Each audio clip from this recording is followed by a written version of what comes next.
Hi everybody! I know it's been a little bit since I've done a video, so I thought I would go ahead and share what I have been up to. I have been on vacation, kind of relaxing, and also I decided on my vacation I would take some watercolor classes since that was something I was interested in, kind of learning more techniques and, you know, just kind of interested in doing something fun.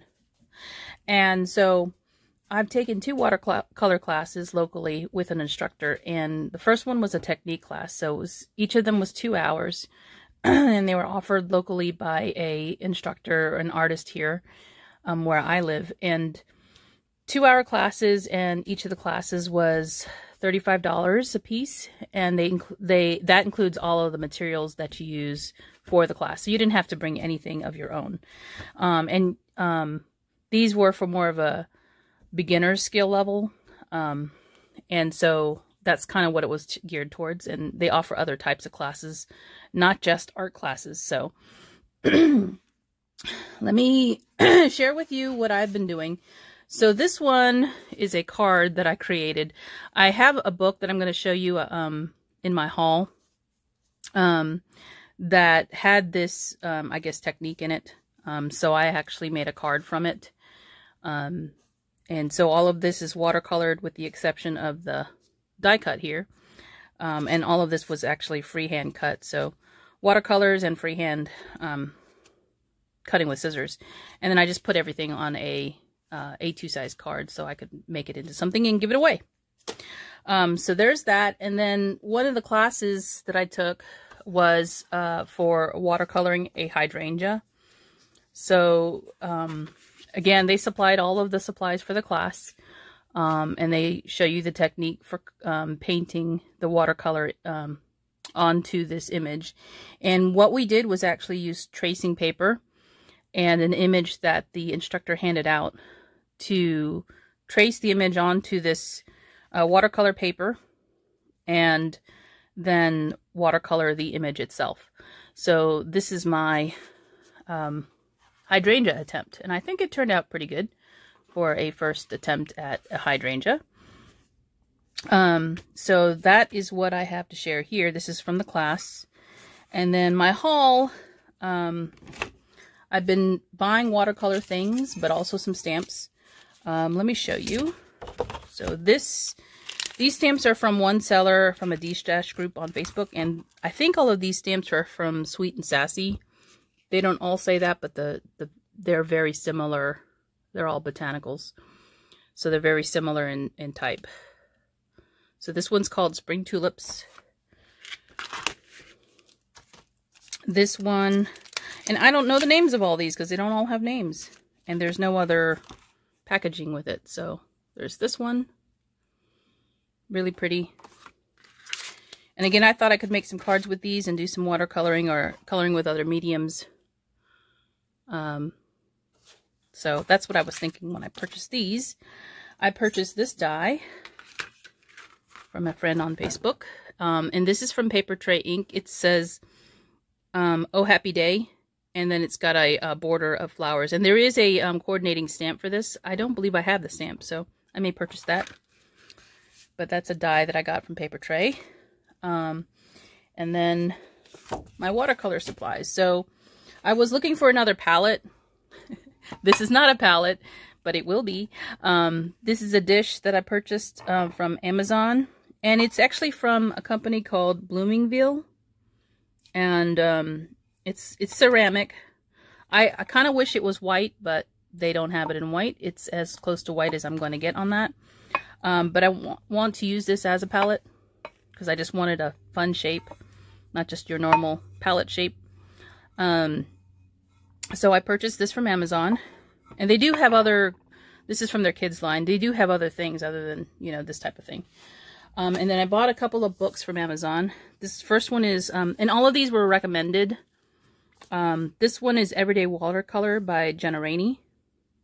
And I've been kind of going through this, so there's a bookmark in here from the tutorials I've done. So it's Learn to Paint Watercolor in 30 Days. And they show you basic strokes on how to do stuff, and then it builds as you go along. Very good book. I have another one. Give me 1 second. So this is the other book that I have, The Joy of Watercolor by Emma Block. This is another one with lessons in it. And she has a different style of teaching as well. So she teaches you how to do certain flowers and stuff like that. But, you know, they're all at the beginner level. So they're just really short tutorials that you can do to kind of learn how to do certain things. And you know, if there's certain things you want to watercolor, you should look into that, like if it's botanicals versus people versus buildings and that kind of thing. So I chose this one, also recommended. This one is The Art of Creative Watercolor. Again, techniques are in here. I haven't looked at this one too much just because I'm kind of in the other two books. But you can see that this is a lot of creatures and people. So this is a little bit different than the other two books that I have. And then because this one was recommended from my other purchase, this is a book that was illustrated by Emma Block. And it's called Tea and Cake, Recipes for the Perfect Afternoon Tea. So this is actually a recipe book, but the images in here were illustrated by Emma Block. So there's recipes for things that are associated with tea and cake. So I just thought this was a fun book to have, and it was actually an inspiration for some projects that I want to do in the future. So I purchased this book as well from Amazon. I also have been purchasing different watercolor paper. Now these are all going to be cold press. I have a selection of hot press paper that I have already in my stash. I didn't really have good quality watercolor paper that is cold press, and obviously cold press has a different purpose than hot press.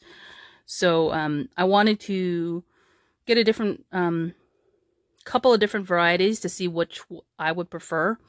And these are all going to be pads, all pretty much the same size. So this is a 9x12 from Fluid 100, 140 pound. And it's cold press. I have their hot press. I do like it. But it's not for everybody. So I'm trying this one out. This one is 15 sheets and it's bound on two sides. So with a block, you don't have to tape it down. You just paint right on it. And I'll show you, I've been working in this to kind of learn some florals. So you can see here some of my florals that I've been watercoloring. Just because I'm a beginner, don't expect much. This is a rose. This is supposed to be poppies. And I don't know really what these are, but I tried to kind of do a four leaf or 5-leaf flower. And then at some point you want to put them together and do a botanical bouquet or something like that. But obviously, my intention is not to make paintings that you would hang on a wall, but this is more for my card making. So for card making, it needs to be a little bit smaller in size and scale. So, you know, as I learn to do the strokes to make the flowers, I'll probably be shrinking them down a little bit so they can fit on a card front. So this is my practice, just to see how I like this watercolor paper, to see how it absorbs. So there's a Fluid 100. I picked up an Arches pad, and this one is also 140 pound. This is all cold press, so 100% cotton is really what you want in quality, as opposed to something that's not 100% as you progress in your watercolor. But I wanted to go ahead and figure that out now and see what the difference is, because this, I believe, was done on Canson XL watercolor paper that you can get like at Michael's or whatever. So this is not, I don't think this is 100% cotton. So anyhow, this is the Arches. I heard a lot of positive things about the Arches. A lot of people like it. This is the, there's 12 sheets in here. And again, it's, I think this is 9x12. Yeah, 9x12. The next one I have is the Fabriano. Also 140 pounds. This one has a few more sheets. It's 20 sheets per package. I think this was the most expensive out of all the blocks that I bought. And it is 100% in cotton. And it is extra white. That's another thing to look out for. Sometimes when you get watercolor paper, it's not exactly white. These appear to be same color in a way. So that's another thing to look out for. I think that's also kind of a cream shade. But yeah. So that's the Fabriano. And then the last one I purchased was this Stonehenge. And this Stonehenge is 15 sheets, 100% cotton, and I also wanted to try this out. It's not opened yet because it comes sealed, as some of the other blocks did. But I thought I would share with you the different varieties that I've gotten, and I'll try to mention when I show you watercolors that I do, what paper I've used, because I know some people may ask, like, what's your favorite? And from my understanding, it's really up to the artist or the crafter as to preference. It's not something that, you know, somebody will say, I like this one a whole lot, and that's the one you're going to like. It's really a preference on how you paint and what you're painting, I think. I'm not an expert. So if somebody here is watching this video and is like, oh, that's not how it is, I'm not an expert, so I'm telling you that now. But anyway, I thought I would share that with you in case you're interested what I've been doing. And hopefully I can get more practice in and share with you all some cards that I make. I don't know what I'll do with this hydrangea, but the hydrangea, I think, you know, obviously this is too big for a card. So what I might want to do is make the image smaller and put it onto a card. So yeah, that's what I've been up to, and I hope everybody's having a good day, and I'll talk to you soon. Bye.